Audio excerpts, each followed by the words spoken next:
이 컨텐츠 하려고 잉글랜드, 이탈리아, 독일, 스페인, 프랑스, 포르투갈, 네덜란드, 튀르키예, 벨기에 리그 상위권 팀 싹 다 뒤졌습니다. 유로 2024 본선에 참가하는 유럽 국가는 24개 팀입니다. 하지만 당연히 참가 못한 국가들도 있겠죠. 그래서 유로에 아쉽게 참가하지 못하는 국가의 선수들로 베스트 11을 꾸려봤습니다. 기준은 이렇습니다. 참가하는 국가에서 탈락한 선수는 배제했습니다. 예를 들면 잉글랜드의 그릴리시나 스페인의 미겔 구티에레즈 같은 선수는 이 컨텐츠에 포함되지 않는 것이죠. 참가하지 않는 국가만 고려해서 선정해봤습니다. 스웨덴, 노르웨이, 핀란드, 에스토니아, 아일랜드, 웨일즈 등등입니다. 일단 골키퍼입니다. 골키퍼는 핀란드 국적이고 레버쿠젠 소속인 흐라데키입니다. 이번 시즌 레버쿠젠의 주전 골키퍼로 활약했으며 팀의 무패 우승에 큰 공헌도를 쌓았습니다. 이번 시즌 무실점 경기 15번으로 분데스리가에서 1위를 했습니다. 게다가 주전 골키퍼 중에 실점수 역시 24점으로 최저 실점입니다. 물론 수비의 공헌도도 있지만 흐라데키도 시즌 내내 레버쿠젠의 주전 골키퍼로서 골문을 안정적으로 지켜줬습니다. 추가적인 골키퍼 후보로는 스웨덴의 로빈 올센이 있겠네요.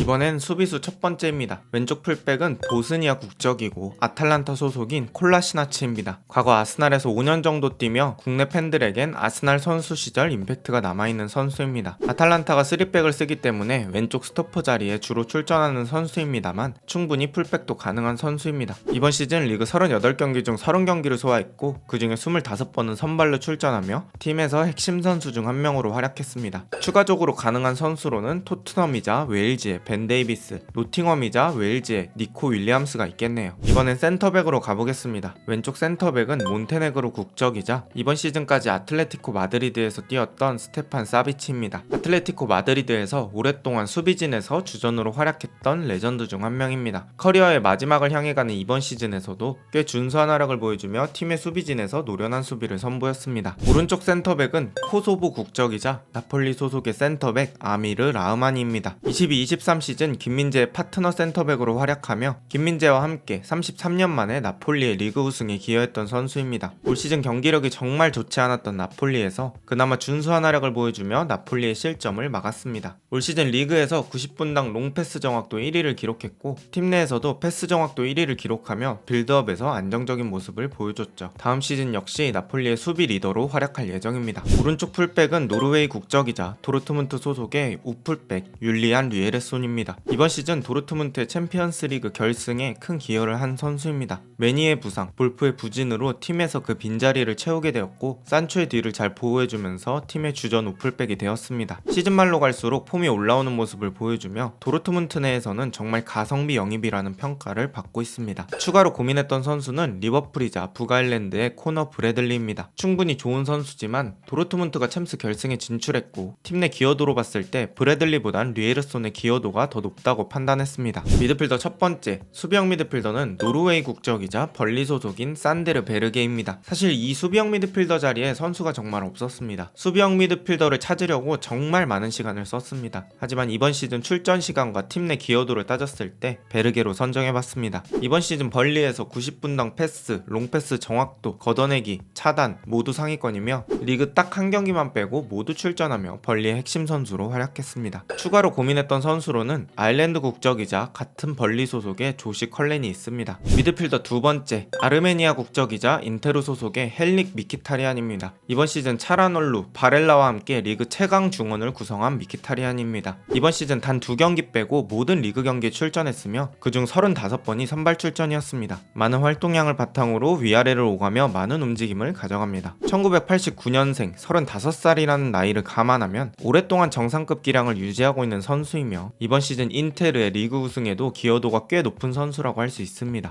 미드필더 세 번째, 노르웨이 국적이자 아스날의 마르틴 웨데고르가 있습니다. 사실 이번 베스트 11 중 가장 아까운 선수라고 할 수 있겠습니다. 데클란 라이스가 합류하면서 조금 더 날뛸 수 있었던 웨데고르고 이번 시즌에도 큰 기복 없이 리그 베스트급 활약을 보여준 선수입니다. 주요 임무인 기회 창출, 득점, 어시스트는 물론이고 전방 압박과 수비 가담에도 큰 기여를 하는 선수입니다. 리그에서 3경기 빼고 모두 출전했으며 나온 경기는 모두 선발이었습니다. 다음 시즌에도 여전히 아스날의 핵심으로 활약할 예정입니다. 이번엔 왼쪽 윙어입니다. 웨일즈 국적이자 토트넘에서 뛰고 있는 브레넌 존슨이 있습니다. 이번 시즌 토트넘 경기를 보신 분들은 아시겠지만 존슨이 엄청 잘했다고는 할 수 없습니다. 하지만 탈락한 국가의 선수들 중에서는 가장 상위권 리그에서 가장 좋은 스탯과 기여도를 보여줬습니다. 이번 시즌 리그 35경기를 소화했으며 그중 26번의 선발 경기를 소화했습니다. 또한 5골 10어시를 기록하며 첫 시즌치고는 준수한 스탯을 보여줬습니다. 빠른 스피드로 경기 분위기를 바꿀 수 있고 공을 잡고 전진하는 전진성은 아주 좋은 선수입니다. 추가로 고민했던 선수는 스웨덴 국적이자 노팅엄에서 뛰고 있는 안토니 엘랑가, 노르웨이 국적이자 맨시티에서 뛰고 있는 오스카밥이 있습니다. 이젠 오른쪽 윙어입니다. 스웨덴 국적이자 토트넘에서 뛰고 있는 데양 쿨루셉스키가 있습니다. 역시 쿨루셉스키는 경기마다 기복이 있었던 선수이긴 합니다. 하지만 이번 시즌 리그 8득점 3어시를 보여주며 토트넘의 공격진에 꽤 많은 기여를 했습니다. 브레넌 존슨과 같은 이유로 탈락한 국가의 선수들 중에서는 가장 상위권 리그에서 좋은 스탯과 기여도를 보여줬습니다. 윙어긴 하지만 가짜 구번, 공격형 미드필더까지 모두 소화할 수 있는 멀티성으로 토트넘에서 많은 자리를 소화하기도 했습니다. 이번 컨텐츠에서 가장 고민이 많았던 스트라이커입니다. 노르웨이 국적이자 맨시티에서 뛰고 있는 엘링 홀란드입니다. 올 시즌 프리미어리그에서 27골을 득점하며 2년 연속 득점왕을 수상했습니다. 괴물같은 피지컬, 속도, 강력한 왼발 빠따까지 앞으로가 더 기대되는 괴물 공격수입니다. 웨드고르와 같이 실력은 월드클래스이지만 국가대항전 출전에 운이 따라주지 않는 선수입니다. 스트라이커 자리는 아쉬운 선수들이 많습니다. 스웨덴 국적이자 뉴캐슬 소속의 알렉산더 이삭, 스웨덴 국적이자 스포르팅 소속의 포르투갈 리그 득점왕 빅토르 요케레스, 노르웨이 국적이자 비아레알 소속의 라리가 득점 2위 알렉산더 세를로트가 있습니다. 자, 그럼 제가 선정한 유로 2024 본선에 참가하지 못하는 국가 소속 베스트 11을 정리해보면 골키퍼는 핀란드의 흐라네키, 수비는 보스니아의 콜라시나츠, 몬테네그로의 사비치, 코소보의 라흐마니, 노르웨이의 리에르손, 중원은 노르웨이의 베르게, 아르메니아의 미키타리안, 노르웨이의 웨데고르, 공격은 웨일즈의 브레넌 존슨, 노르웨이의 홀란드, 스웨덴의 쿨루셉스키가 있습니다. 여러분의 생각은 어떠신가요? 오늘 영상은 여기까지입니다. 좋은 하루 되세요.